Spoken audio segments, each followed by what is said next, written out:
additional education and training kind of along the way. So fantastic. Well, thank you, Jenny, and welcome. As per normal, we are going to be screen sharing a little bit, and we're going to be just talking. So the goal of today's event is going to be to talk through digital marketing, of course, and how to measure your marketing. This is a reminder of who we are and what we do.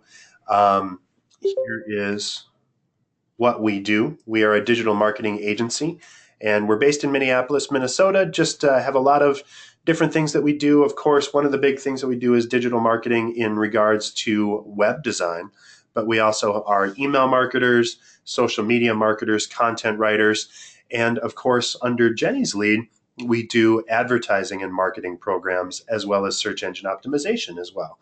So that's what we're going to be talking about today, is really how to measure your marketing, with the goal and with the thought that if you're not measuring, you're really not marketing. People talk all the time about what marketing is and how do I get better results? How do I get a better ROI or return on investment? The short answer is to measure what you're doing and consistently improve. So as we talk about measurement today, we're going to go through a few different types of measurement and a few different tools. I'm going to show you examples of what things are and what they look like. But quantitative measurements like reports, stats, likes, views, page views, clicks, all of those things are valid. Although it's easy to get romanced by numbers, especially in digital marketing. And so if you're looking at click-through rates, or if you're looking at page views in particular, or Facebook likes, it's easy to conflate action with results. So make sure that you're always thinking about what really matters to my business and measure backwards from there. For a lot of our clients, is my phone ringing as a sidestep to, am I increasing my sales?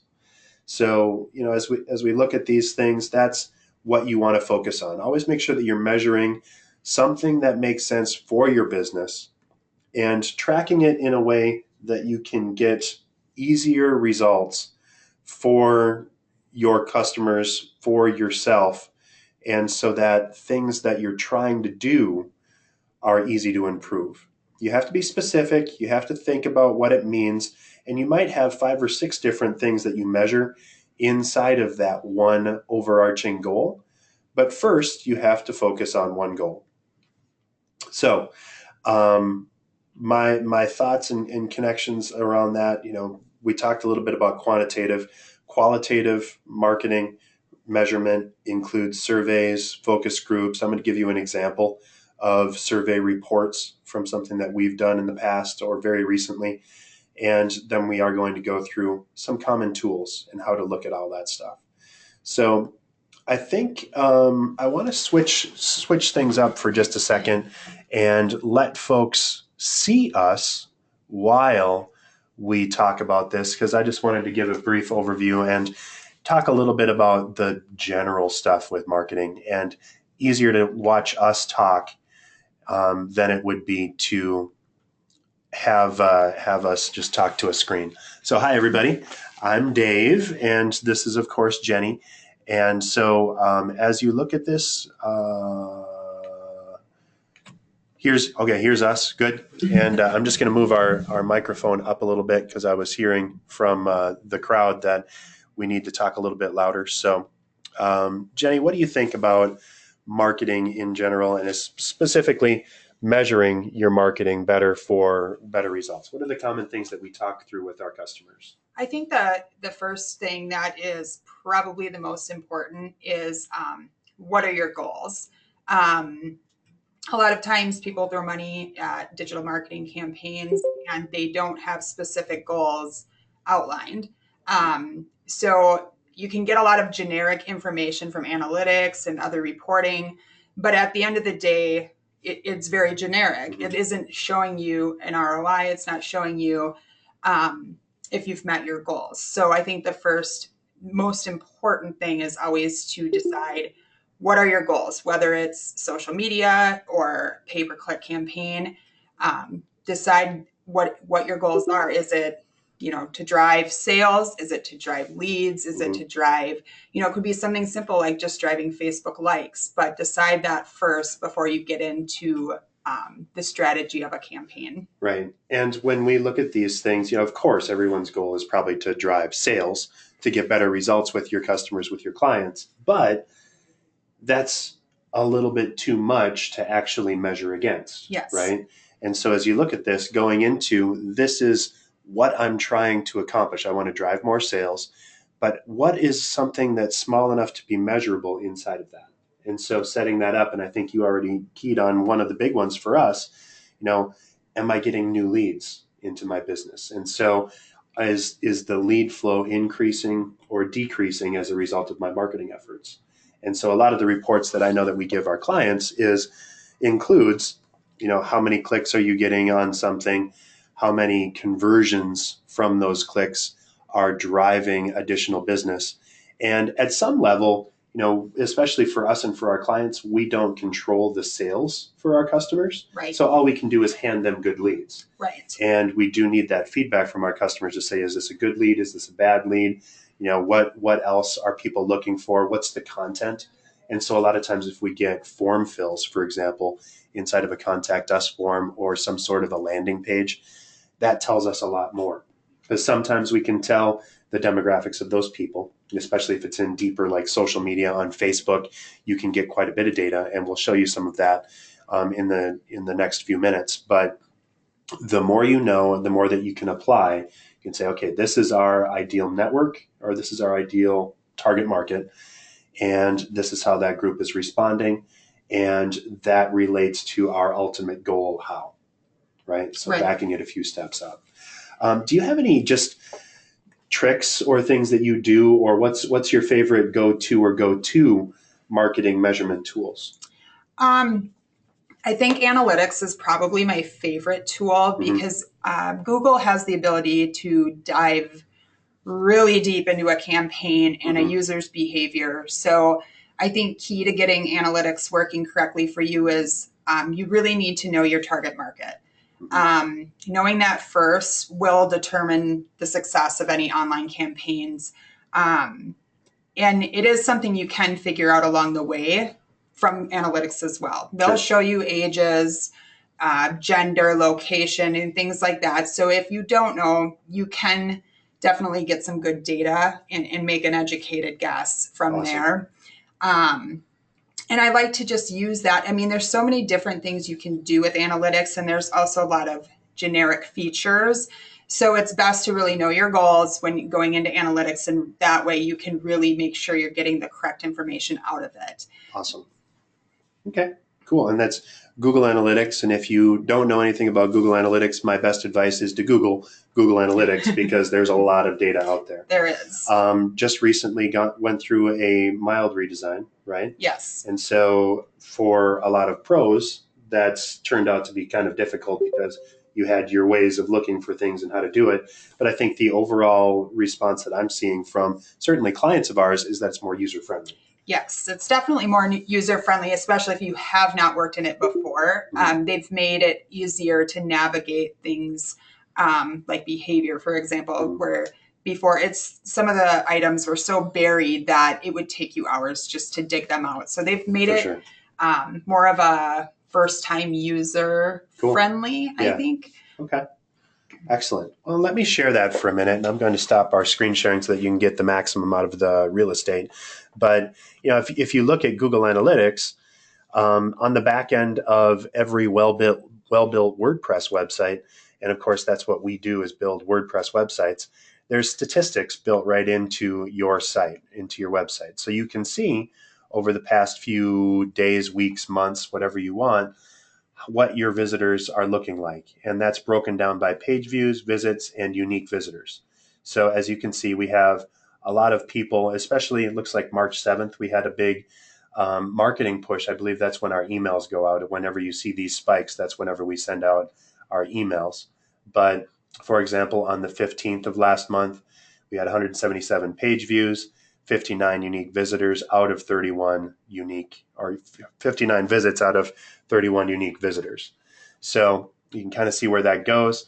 Of course, over the weekends, things tend to slow down. And then when you want to get much deeper, you can dig into the analytics by month, by the top content, the top pages. Of course, our homepage is always the biggest one. And over the past 30 days, we had 366 visits, 211 unique out of 540 views, right? So the top searches that we've got, the top referrals, no surprise, Google, Facebook, LinkedIn, and Facebook's businesses pages. One of our clients sent us a bunch of links, which is wonderful to see. But, top searches, 2016 social fails. We do every year, or actually a few times a year, we do our big social fails post, and people seem to like that. Everyone likes looking at the downfall of others. So, that's something that's always fun. And then the Facebook image size guide post that we put out, that came to us as a result of a direct search. That's something that's fun. Otherwise, our history, the size guide again, the BuzzCast, how do I measure marketing to calculate ROI? Well, that's a good one. That's why we're here today. And 35 visits, 13 unique folks, and 105 views, which is really interesting because right now we have 10 people that are on the line out of 13 total views on the site. So thank you. Everybody that's visiting the page is actually coming in. So that has an incredibly high conversion rate. So fun, interesting stuff.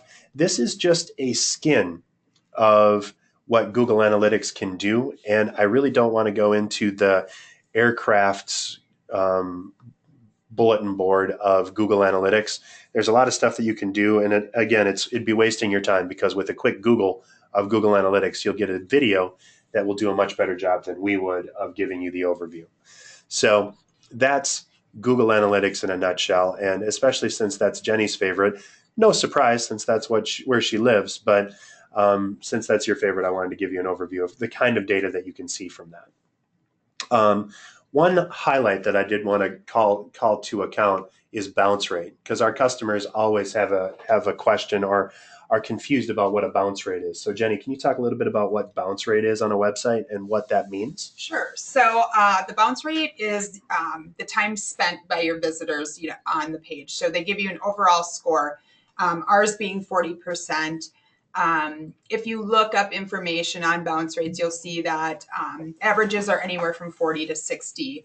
However, with analytics, you'll find the information tends to be generic, like I said. So depending on your goals, again, that bounce rate can skew. It could be very high or very low, depending on what you want the user to do. So a lot of that is determined by your efforts. If you're sending them to a blog post, you would prefer to have a pretty low bounce rate on that because you're hoping that they read it through.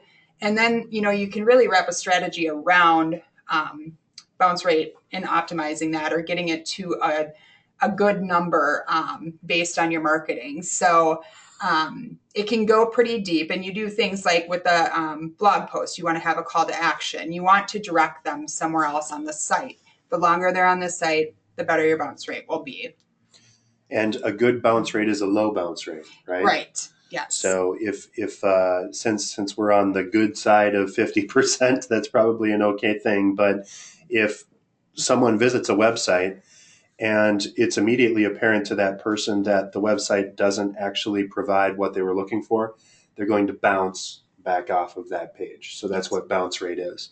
The stickier your website is, the more it draws people in or gets people to a secondary page, the better or lower your bounce rate is going to be, right? Correct. Awesome. Cool. So another good and less apparent measurement, because people could go on page views, and if I had 50,000 page views and a 90% bounce rate, that means that almost no one that I'm driving traffic through is getting any value out of my content. Right. So better to have a medium kind of overview. I think with the bounce rate, also a good tip to mention is Google does consider bounce rate in rankings. So if your SEO efforts, it's a smart enough search engine when it crawls your site, and it's taking in the data. If your site has a high bounce rate, it will affect your overall SEO rankings. So it's just something to note. In terms of keeping it in that average window, it does play an important role in the overall site. Awesome. Well, thanks. Let me dig a little deeper here before we go through more Q&A. And again, I want to show folks, and actually, since I'm doing this, let's go through just very high level. This is what Facebook's analytics or insights in their views looks like. So, for example, for the BizzyWeb site, we've reached in the past week almost 1,200 people, and that's gone up, and it continues to go up by a relatively decent rate. Those trend lines, or you always want to see them improving, of course. But for page views, for page likes, videos, all of that stuff is very helpful in deciding if people are actually looking at your content, right? So right now, the biggest thing for us, and of course, just to self-promote a little bit, the exclusive world premiere of our film At the Hive. If you haven't seen that video, check out BizzyWeb's Facebook page. It's right at the top right now. It's our version of the Lego movie. So if you wouldn't mind giving that a check and giving it a share, if you see that, that would be great. But right now, that's the runaway hit at 127 visits and 36 clicks or shares inside of that. So, or reactions, comments, and shares. So that's looking really awesome right now. And we're going to have about 1,000 reach by the end of the day, I'd say. So, as you look through that with Facebook, you can see not only what people are doing, but who those people are. So if I go into reach, for example, I can see the number of people, the reactions that they give, and then I can go into people and see who those people are. So our fans, a little over half are women, and most of them are from the US. We have some Canadians and some other folks. I think the furthest away, someone in Puerto Rico checked out our page a little bit ago. So thank you, folks. And, we can see actual cities inside of here as well. You can dig into the kinds of people reached, the engagement of those people. 73% of the women of our fan base were engaged. A little bit less engagement among men, which is interesting, but we can kind of see that and play with it and improve it.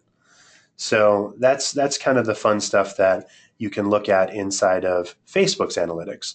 Now, Twitter, a little bit higher level, but we can see, out of our 16 tweets, we had just shy of 10,000 impressions, few less profile visits week over week, but followers continues to kind of edge up.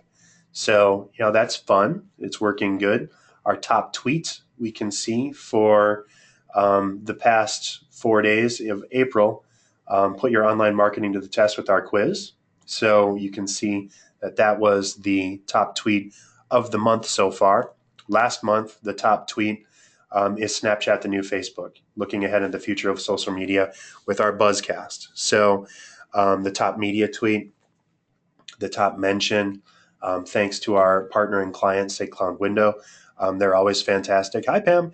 And, there's always really cool stuff that you can see as far as what your tweets are doing. The more active you are on Twitter, the more followers you have on Twitter, the better that data is. LinkedIn, of course, same thing.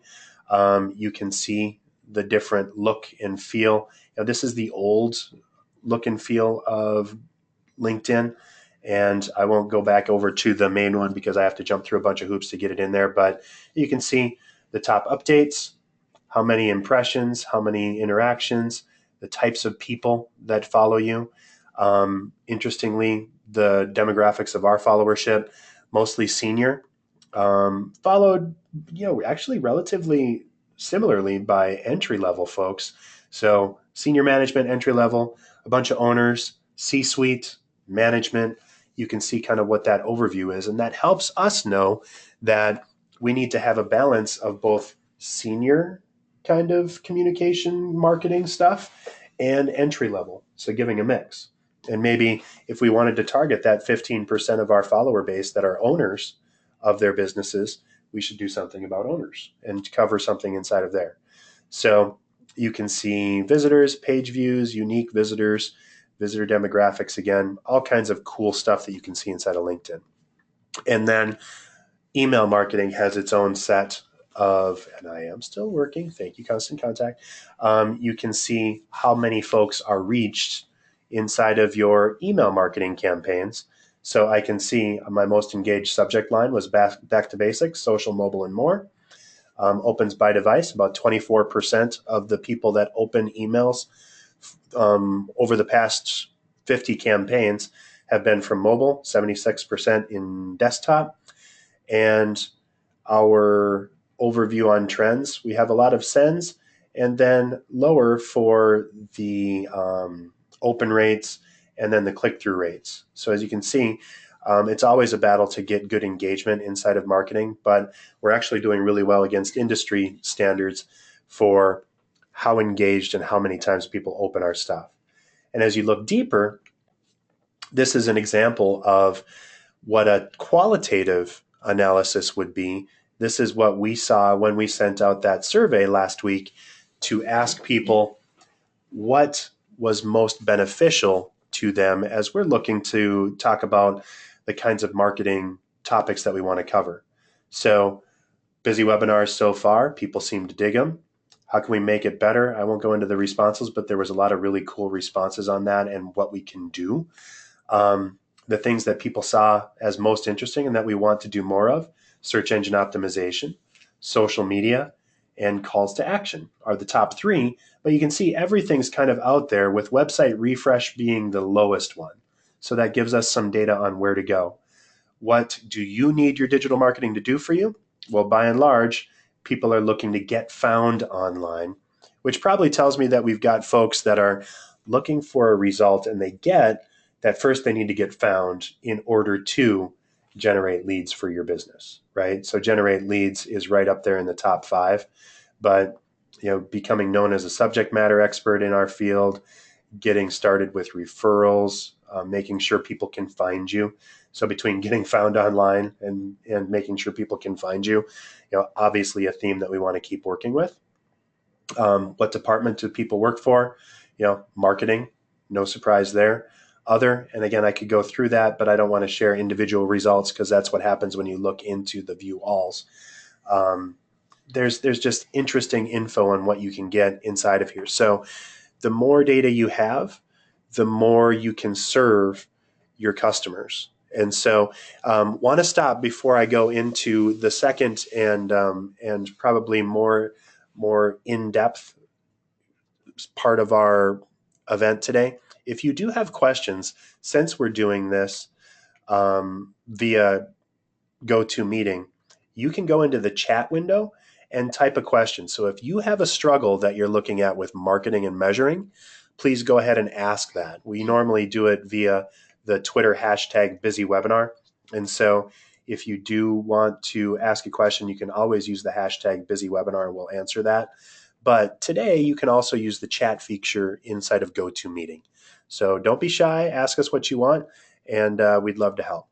Now I want to go back over and get a little deeper about the difference between marketing and measurement. So as we look at this, reports and analytics are two of the biggest things that you're going to be looking at in general in marketing for measurement.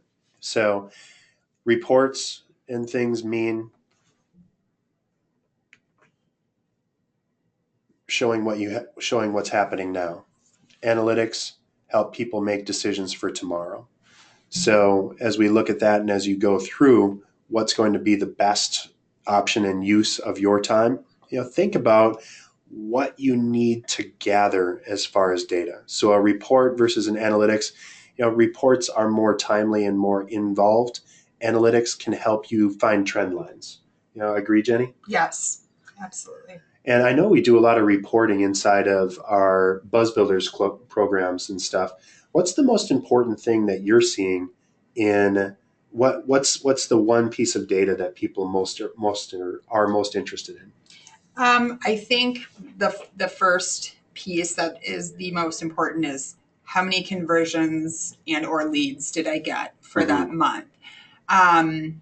What happens when you run a campaign, and this is kind of across the board, is you'll see impressions, click-through rates, your costs per click, kind of industry standard reporting. What you want to see when you're looking at those reports is you want to make sure the campaign's performing the best it possibly can be. So high click-through rates are really important, and each industry is different. So what is considered high for one is not considered high for another.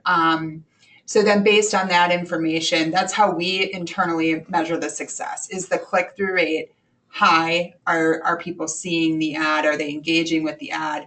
And then from there, we work with the customer. We may be tracking conversions via a pixel on Facebook or a conversion tracking code with Google, or using their tag manager to see the path that the user's taking.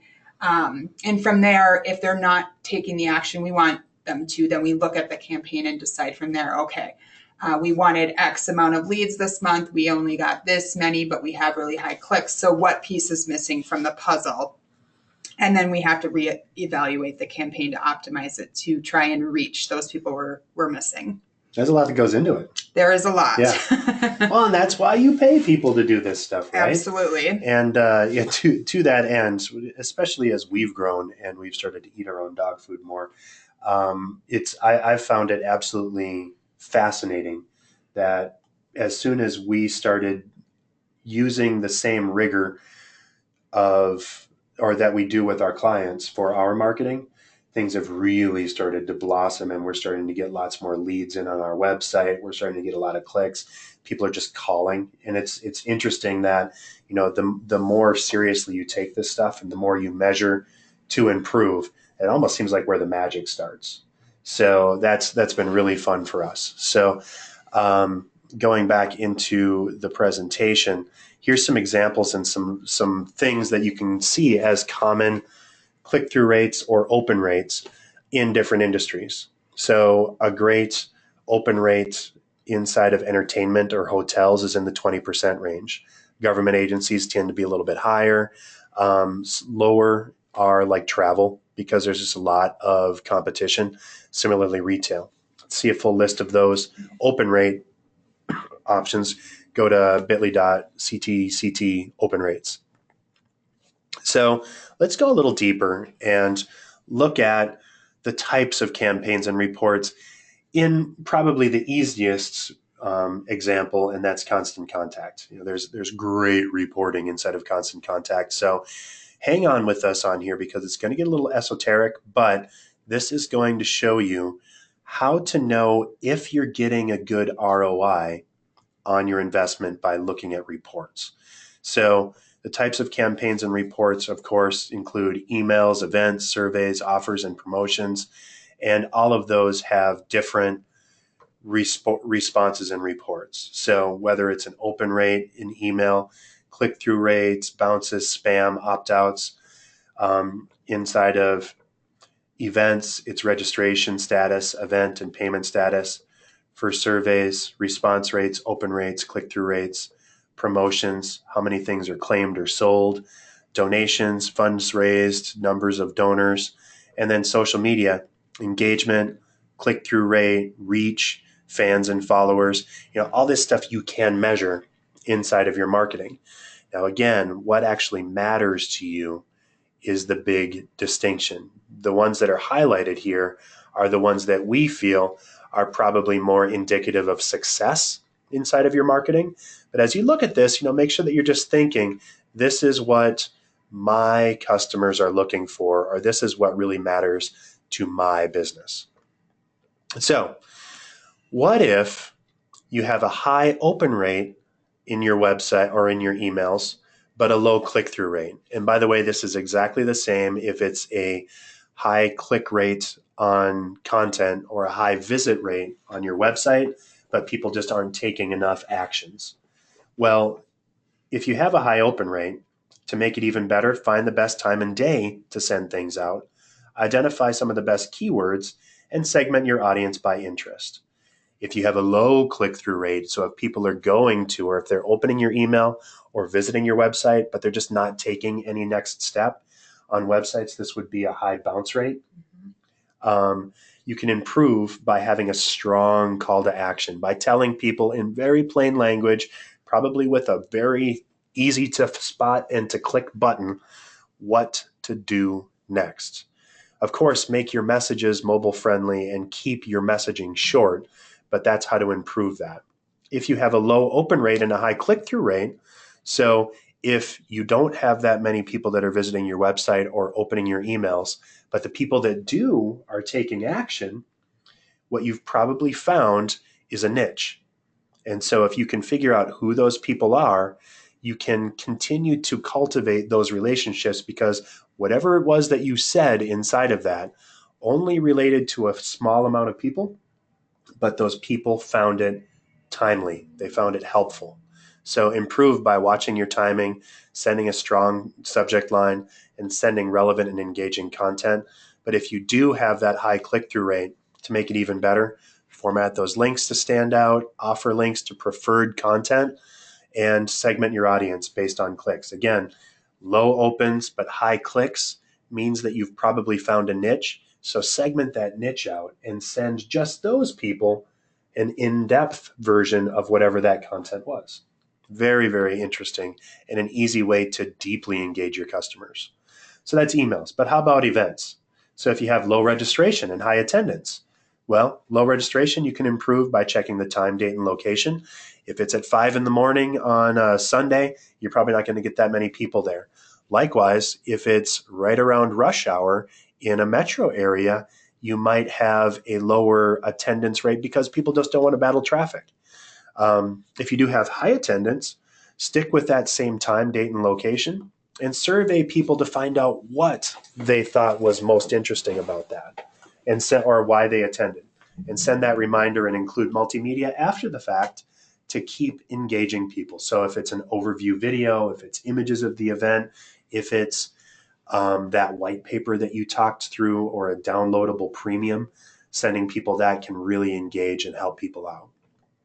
So if you have high registration but low attendance, that means that people were excited initially, but they dropped out or they didn't attend.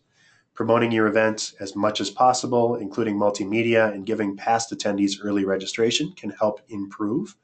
But selecting a better time, date, and location, providing incentives, or setting reminders can definitely get more people to actually attend after they've registered. One other thing that you're probably loath to do is to charge for your events. If people aren't attending your event after registering and you have a free event, drop $5 on it, offer up bagels and coffee and charge $10 or something. People are much more likely to attend if they've spent money, because we all hate losing money more than we see it as a issue.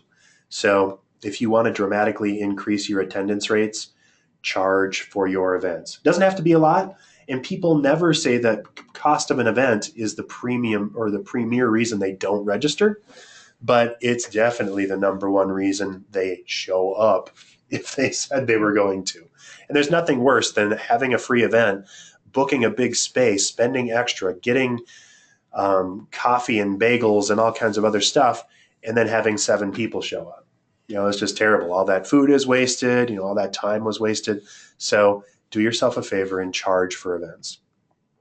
So social media. If you have high engagement but a low click-through rate, again, to improve engagement, keep offering topics that are interesting, look at what's working and do more.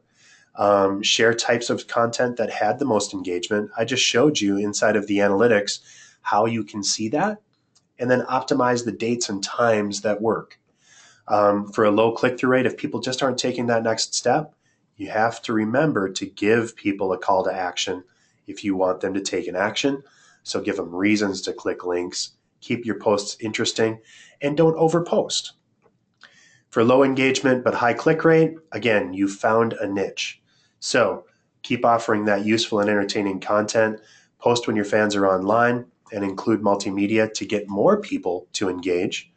And then to improve that high click-through rate, make it even better, by repeating successful calls to action, posting content that the audience will click on, and then offering exclusive content on your social networks. So this is kind of an overview on what to do. So I want to dig a little deeper for a second on click-through rates, click-throughs. What does that mean? A click is when people physically open or do something inside of your event. So an open is when people open your email. It's the same thing as a visit on your website. A click is exactly what it sounds like when people click on something inside of your email or go to that next page, follow that call to action on your website. That's what a click counts for. So let me show you this in real time. Half Moon Yoga Studio recently did a big event and they wanted to promote it on their website. So how did they make sure that they were going to get the best results? Well, with all marketing, you have to first set a goal. What was their goal? They wanted to get more people to their website in this case. So they launched that new site and that was their goal. What did they shoot for? Well, they wanted to get at least 16% of their client base to open that message and 7% of people to click and to visit that website. Notice that these are metrics that specifically relate to the goal of promoting the website, right? And then from there, they created a campaign. So they set up their email, and this might be a social media post, it might be a Google ad, it might be anything under the sun, but you have to create something in order to get a response. So they created this in Constant Contact, and then once they got it put together, made sure that it was mobile responsive, had a nice, clean call to action. So Half Moon Yoga is pleased to announce the launch of our new website. Visit, bolded link, Half Moon Yoga, and then a big button that says take a look. Pretty clear what you want, and that next step is very simple, right? So then they sent it. So they sent out that message and things worked. People got into it. They actually saw on their results that they had a 12% open rate and a 10% click-through rate. So it was a slightly lower open and a slightly higher click rate. What that probably means is that they were on the mark with what they were trying to do and that their call to action inside of that message was good. But maybe the subject line was not quite that sexy, right? So check out our new website. It's all about them. It's not that racy. It doesn't capture people's attention. And if you're scrolling on your phone while you're waiting in line at a supermarket, you're probably going to scroll right on past that, right? So that's probably why their open rate was a little lower. So they figured that maybe they should look at this and adjust that heading. So first it said, check out our new website. And they changed it to registering for your favorite class just got easier, right? So they looked at it, they measured for ROI, and they adjusted. And the next time they sent this out, they got a much better response rate. So that's marketing in action. This is kind of an overview on what you can do, and this might be a handy thing and a great way to, or a great overview. So if you have a sheet of paper, this might be fun to just jot down as far as a marketing campaign strategy. Drop this in and set a goal, and then select the best type of campaign for your goal, and then what metrics will define success. Think about it from your business's success as to what's going to actually work, and it has to actually tie to what you're trying to do.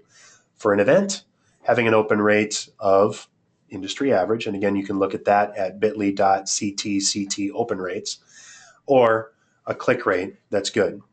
Check out what your results were, look at what worked, look at what didn't, and learn and move on. So that's really kind of marketing and measurement in a nutshell. So what to do next? Set benchmarks for yourself, set a frequency to review those reports and make changes to your marketing. And then here's key. Don't change everything at once. It's easy to get caught up and to say, boy, that email or that blog post didn't get me anything. I'm going to try this, and this. If you want to make leveraged bets in your marketing, and if you want to actually be able to improve, you have to control for variables. And Jenny, actually, if you wouldn't mind, give me a little bit of, how do we do that inside of advertising campaigns, and maybe talk about variations in campaigns and how that works and how you track that, because I think this is a salient point that everybody needs to understand. I think what I like to recommend to our clients is give it 30 days. 30 days gives you kind of the benchmark that it talks about, set a benchmark for yourself. That gives you that benchmark. What happened in this 30 days? Did it perform well? Where can we improve? What are things we can change? And it might be a subtle change, but definitely a 30-day window, I would say at minimum, because what tends to happen, I think, with pay-per-click is that it sometimes takes a while to take off, Mm-hmm. and sometimes it takes off right away, and you need it to kind of peak and see where it's Right. going to go. So, and that's for both Facebook and Google. You got to see the trends and really look at what's going on. And I don't think you can do that in anything under 30 days. Sure, absolutely. And then when you're sending out notes, I mean, we do different ad groups, for example, and those Yes. ad groups might be just a different word, right? Right. And so it makes it easy when you're controlling for variables to say, okay, well, when we used buy now, the click-through rate was much higher or much lower, depending on what the audience is, right? Than when we did it the other way. And of course, in marketing and especially in advertising, we have the benefit of being able to do A/B testing. Yes. And so that automatically sends different versions to different people. And then you can say, exact same timing, exact same list, but just random people inside of that list. This message was much more effective than the other one, right? So that's kind of rapid prototyping measurement. So, I don't know, any parting thoughts or things before we start to get close to wrapping up? And again, your chance, if you want to ask us questions, to go ahead and do that via the chat feature. I don't see any other questions, but yeah, would love to help you out if you have a thorny issue that you want to talk through. I think just parting thoughts would be with digital marketing and across the board. There's so many different elements, but I think the key in digital marketing is that you can track your success. You can track your ROI.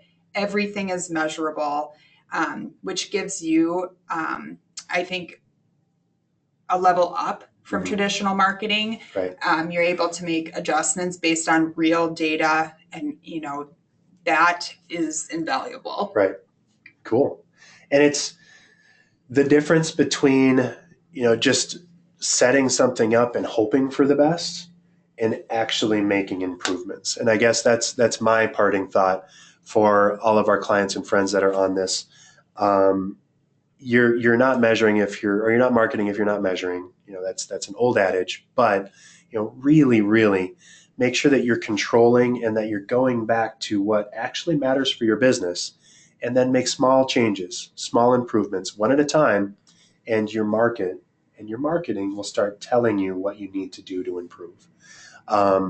That's where I'm going to leave it. And I do see that we have a question from Gina. So thank you, Gina. What if you're not real creative? How do you figure out what to even present to your audience? Well, that's a fantastic question. And easy answer to that, if you're trying to figure out things that you can share, is to look at what your competition is doing. And if you're worried about looking like you're copying your competition, go to a completely different market. One thing that I like to do is look at Chicago. Similar kind of market, similar. It's a much bigger market than Minneapolis, but it's got the same kind of feel. It's a lake kind of. It snows in the winter. It gets crappy, and so it's really close. L.A., kind of a different beast than Minneapolis in a lot of different ways. Chicago is probably our twin as far as most demographics, right? So if you have a competitor that's just knocking the box out in Chicago, and it could just be as simple as typing Chicago and your type of business, look at what they're doing and see what they're doing, and look through what you do or what you see and what you respond to in marketing, because there's a good chance that you share similar demographics or similar interests to your customers. You are the provider of your services, and you probably mostly work with people like you. And so, what resonates with you? Look through, and what are the things that you click on? Maybe keep a list. Everything that's engaged you on your Facebook feed, just jot it down. Oh, there was a quote by Churchill that I really clicked on, or this funny video I really thought was awesome.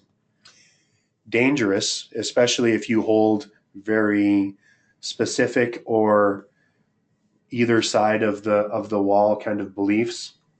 In general, I always warn my clients away from oversharing politically or oversharing religiously, or trying to share any humor that's not fit to share with a 3-year-old, right? Yeah. Because Yes. it's easy to get racy and it's easy to lose your audience inside of that. And especially with politics, even if you think you know your market, I'm going to guarantee about half of the people that you talk to have the opposite view that you do, especially politically. The country is full of the right and the left, and shooting right down the middle is the best way to catch both. So I hope that answers your question, Gina. If you want to ask a follow up, by all means, just shoot me an email to dave@BizzyWeb.com, and I'll share one more note in closing on how to keep up with us. Again, if anyone else has questions, would love to keep this as interactive as possible. So go ahead and drop those in via the chat. We still have a ton of folks on the line, so would love to take those questions from you. For a second, though, I'm going to switch back over to the presentation because I want to leave you with one big thing. If you found today's information helpful and interesting, and if you haven't already subscribed to our newsletter, we share helpful tips and tricks. This is marketing month, so you're going to get, or measurement month, apologies.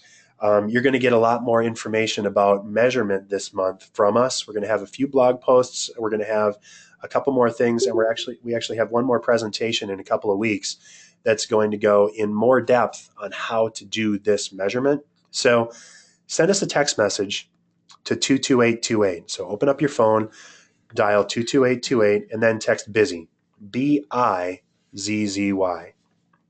So if you do that, that will get you. We'll send you everything that we'll send you the next thing that we've got coming up. We only send maximum of one thing a week, so we're not going to over inundate you, but it's helpful tips, helpful tricks, and invitations, exclusive invitations to events like this. If you do have specific questions that you want to ask, again, send me a note at dave@BizzyWeb.com. Give me a call at 612-4BizzyO. You can also ask for Jenny at that same line if you have specific advertising questions. And if you'd like to just look at your marketing and see how effective it is, go to BizzyWeb.com/buzz and enter in a keyword that you'd like to get found for. And this specific tool is going to take about 35, 45 seconds. It's going to give you a 10-page report back on how optimized you are for that keyword. Incredibly helpful, very, very free, and let us know what you think on that. Gina asked one more question, like recipes, hobbies, etc. Do you want your Facebook content to be primarily about your business or other interesting topics like recipes, hobbies, etc.? So thank you, Gina. Great question. And in answer to the question on what kinds of topics should you cover, the basics is that you want to, of course, talk about who you are for your customers and make sure that the brunt of your posts are somehow business related or related to the interests of your audience. But you should also feel free to play with the model, right? So sending out a recipe, talking about a hobby on Snapchat or Instagram, giving some behind the scenes or doing an interview. If you follow us at all on social media, we just put out I think, pretty dang funny video that was basically the Lego movie that we did. That was a spoof of a typical BizzyWeb meeting, and yeah, it was really fun. So I wouldn't do that all the time. I would mix it up, but yes, I mean, feel free to share as much as you'd like about yourself, your company's culture, and what you find interesting. But don't forget to also make it business engaging, right? So if you sell drill bits for a living, what you're really selling is holes. Make sure that you fit the hole that your client is looking for. So as you look at this, as you grow your business, that's the kind of stuff that you want to be measuring against. Am I engaging my customers? Do they find what I'm covering interesting? And does it get them to the next step in my marketing? So that's kind of where I'm hoping to get us to. Very great or fantastic questions. Thank you all. I'm going to leave it here. And if you have other questions, again, send me a note at dave@BizzyWeb.com. I would love your feedback if you liked this go-to meeting format better than our typical YouTube Live. It requires you to click, and you can't just visit the page and watch it live. We're going to have to upload this to YouTube by hand afterwards, but really interested to see if you like this better or not. And of course, Jenny, thank you so much for your time and for your expertise. Was tremendous fun chatting with you about interesting marketing topics, and thanks for taking the big step. I know you don't always want to spend time in front of the camera, but would instead just like to help get our customers better results. But sure. This was a lot of fun. Yeah, it was fun. Thanks for having me. All right. Well, thanks, everybody. Have a fantastic day. And remember, at BizzyWeb, we help you generate buzz without getting stung. Have a great day.